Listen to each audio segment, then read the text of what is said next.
National conference के उम्मीदवारों ने, चाहे वो बाई इलेक्शंस में म्यूनिसिपल कॉर्पोरेशन के उम्मीदवार थे या डीडीसीज के डायरेक्ट चुनावी उम्मीदवार पीपल्स अलायंस की तरफ से हैं, लेकिन साफ तौर पर नेशनल कॉन्फ्रेंस के जो स्टार कैंपेनर हैं डॉक्टर फारूक अब्दुल्ला, उमर अब्दुल्ला, मुस्तफ़ा कमाल और बाकी लीडरान जो हैं, उन्होंने चुप्पी साधी। उन्होंने किसी भी उम्मीदवार को बराह रास्त उनकी कंस्टिट्यूंसी में जाकर हौसला अफजाई तक नहीं की, बल्कि सारा मामला जो है बी, सी और डी ग्रेड के जो लीडरशिप वहां पे मौजूद है उन्हीं के सुपुर्द की है, जिसकी मिसाल बांडीपोरा और टंगमर्ग में है, सोपोर और कुपवाड़ा में मिलती है, जो उनके नेक्स्ट नेशनल कॉन्फ्रेंस के जो कैंडिडेट्स हैं उनके साथ साथ चल रहे हैं। लेकिन नेशनल कॉन्फ्रेंस ने एक हफ्ता पहले बयान जारी किया कि सीनियर अब्दुल्ला और जूनियर अब्दुल्ला फिलहाल क्वारंटीन में बैठेंगे और उन्हें कंटैक्ट जो हुआ है वो उसका पॉजिटिव टेस्ट आया, जिसके बाद जो ग्राउंड की सूरत हाल है वो कमजोर थी। हालांकि चीफ इलेक्शन कमिश्नर के शर्मा से मैंने बात की थी कुछ दिन कबल, उन्हें कहा था कि किसी भी पार्टी के जो स्टार कैंपेनर हैं उनकी लिस्ट अगर हम तक आ जाती तो फौरी तौर पर हम उनके लिए ज्यादा ही बेहतर सहूलियात और मुनासिब इंतजाम कर सकते थे।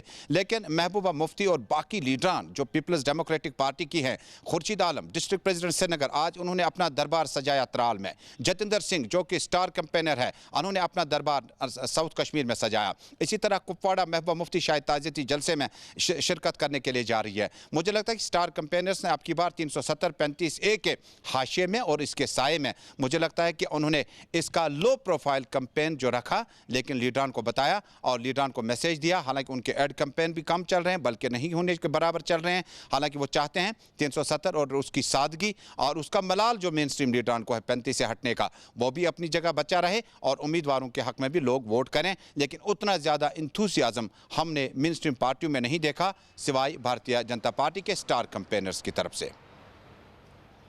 आपने स्टार कैंपेनर्स की तजम्मुल बात की, थोड़ा सा हमें ये बताइए। आपने जिस तरह बताया खुर्शीद आलम त्राल में हैं, जितेंद्र सिंह साउथ कश्मीर के अनंतनाग में हैं, शाहनवाज हुसैन कल ही कुपवाड़ा से आए, और ये सारे स्टार कैंपेनर्स क्या ये वोटरान को, आवाम को एतमाद पैदा कर सकते हैं या कर चुके हैं, या कोशिश इनकी कामयाब होगी? क्या लगता है? देखिए, इन मरकजी लीडरान ने अगर जम्मू कश्मीर में सरकार टूटने के बाद एक कोशिश की थी प्राइम मिनिस्टर और उसके बाद होम मिनिस्टर ने कि मरकजी सरकार की तरफ से जो यूनियन मिनिस्टर्स हैं उनको जम्मू कश्मीर और कई एक इलाकों में भेजा गया और तरक्याती प्रोजेक्टों को भी उन्होंने वहाँ पर इनाग्रेट किया या संग बुनियाद रखा। संग बुनियाद से मतलब यह कि जो प्रोजेक्ट पिछले सरकार ने मुकम्मल किए थे या मुकम्मल करने थे। उसके बाद जब इन स्टार कैंपेनर्स की जम्मू कश्मीर आमद हुई, क्या शाहनवाज हुसैन ने इससे कबल जम्मू कश्मीर कदम रखा? क्या डॉक्टर जतिंदर सिंह ने कितना वक्त जम्मू कश्मीर में गुजारा? और उसके बाद नकवी साहब हों या उसके बाद जनरल सेक्रेटरी साहब हों, उन्होंने कितना वक्त गुजारा? और लद्दाख कारगिल के जो चुनाव थे हिल डेवलपमेंट काउंसिल के, उन्होंने कितना वक्त गुजारा? उसके बाद आज अचानक जब आप जलवा अफरोज होते हैं, जलवा अफरोज होने का मतलब जब आप इन कंस्टिट्यूंसीज में जाते हैं, उसके बाद डॉग बंगलोज में मीटिंगें करते हैं, न सिर्फ अपने उम्मीदवारों की हौसला अफजाई करते हैं, बल्कि उम्मीदवारों के साथ साथ पंच, सरपंच और जो बीजेपी के हामी उम्मीदवार हैं या लोग हैं, उनको बताने की हर कोशिश करते हैं कि Gupkar declaration for people's alliance जो है ये कहीं ना कहीं उन्होंने अपने पावर को वापस हासिल करने के लिए पैदा किया है। इसमें कोई सियासी बसारत नहीं है। लेकिन ग्राउंड पे जब आप इन स्टार कैंपेन्स को देखते हैं, एक इम्पैक्ट, एक असर ज़रूर है, एक इन्फ्लुएंस ज़रूर है। और इस इन्फ्लुएंस को यूज़ करने के लिए जम्मू कश्मीर में और ख़ासकर कश्मीर में बीजेपी खीमाजन हुई तमाम तर क़यादत के साथ। ये देखने वाली बात होगी कि इसका फ़ायदा आम उम्मीदवारों को गुपकार अलायंस फॉर जो उम्मीदवार हैं उनके खिलाफ कितना मिल सकता है। तजम्मुल, आपने इस सब की सब मामला पर नज़र रखी। एक और सवाल जहन में आता है, वो यही है कि बीजेपी इल्ज़ामात और जवाबी इल्ज़ामात। बीजेपी इल्ज़ाम लगा रही है कि गुपकार अलायंस के लोग कश्मीर में डेवलपमेंट नहीं चाहते, वो इस तरह से बखेड़ा खड़ा कर रहे हैं, और गुपकार अलायंस वाले इल्ज़ाम लगा रहे हैं कि बीजेपी कश्मीर की डेमोग्राफी, कश्मीर की सिचुएशन, हिंदुत्व, जो कुछ भी उनके मन में आ रहा है वो बता रहे। क्या इसका आवाम पे कहीं असर पड़ रहा है? इन सभी जो नारे हैं या दावे हैं, क्या आवाम इसको सीरियसली ले रही है? देखिए, जब आप फर्स्ट फेज़ में इंतखाबात देखते हैं, उसके बाद वोटिंग परसेंटेज देखते हैं, ये बहुत ज़्यादा हाई है, जिसका गालिबन ये मतलब हुआ कि अगर बीजेपी ने अपना कैंपेन चलाया और गुपकार अलायंस के खिलाफ चलाया, बहुत कुछ बोला, असासों के बारे में बोला, रोशनी एक्ट के बारे में बोला, बैंकों में नौकरी के बारे में बोला, करप्शन के बारे में बोला, नाजायज़ तामीरात खड़ा करने का भी आरोप लगाया, लेकिन उसके बाद जब आप ग्राउंड लेवल पे जाते हैं तो हमने देखा कि कल भी शहर से दूर गांव देहात में डीडीसी चुनावों के लिए बड़ी तादाद में आज़ाद उम्मीदवारों की फ़ौज अपनी गाड़ियों, काफिलों के हमरा, अपने झुंड के साथ काफ़ी गली कोचों में अपना कैंपेन चला रहे हैं।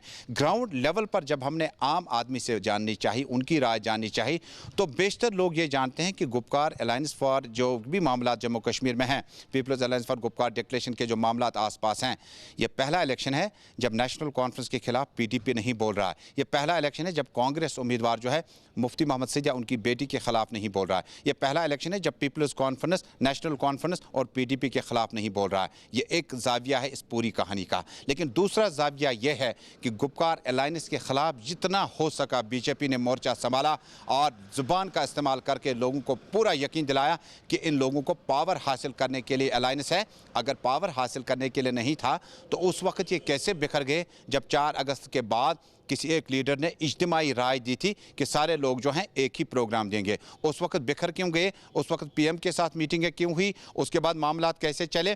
ये शक और शुबा जो है गुपकार अलायंस पर बीजेपी लगा रही है। लेकिन गुपकार अलायंस के तर्जमान आला सज्जाद लोन के मुताबिक जम्मू कश्मीर में काफ़ी पार्टियां वजूद में लाई गई। कुछ पार्टियां इस वक्त जो है लोगों के करीब जा रहे हैं, लेकिन वो अपनी पार्टी हो या दूसरी पार्टी हो, अपनों की हो या गैरों की हो। लेकिन ये चुनावी माहौल में इस वक्त नेशनल कॉन्फ्रेंस और पीडीपी के खिलाफ ही इस वक्त राय आमा पैदा करने की कोशिश की जा रही है। लेकिन चुनावी माहौल में ये मामला चलते रहेंगे और बड़ी बात यह होगी जब इंतखाबात मुकम्मल होंगे, देखना होगा कि people's alliance for Gupkar declaration के हक में क्या कुछ हुआ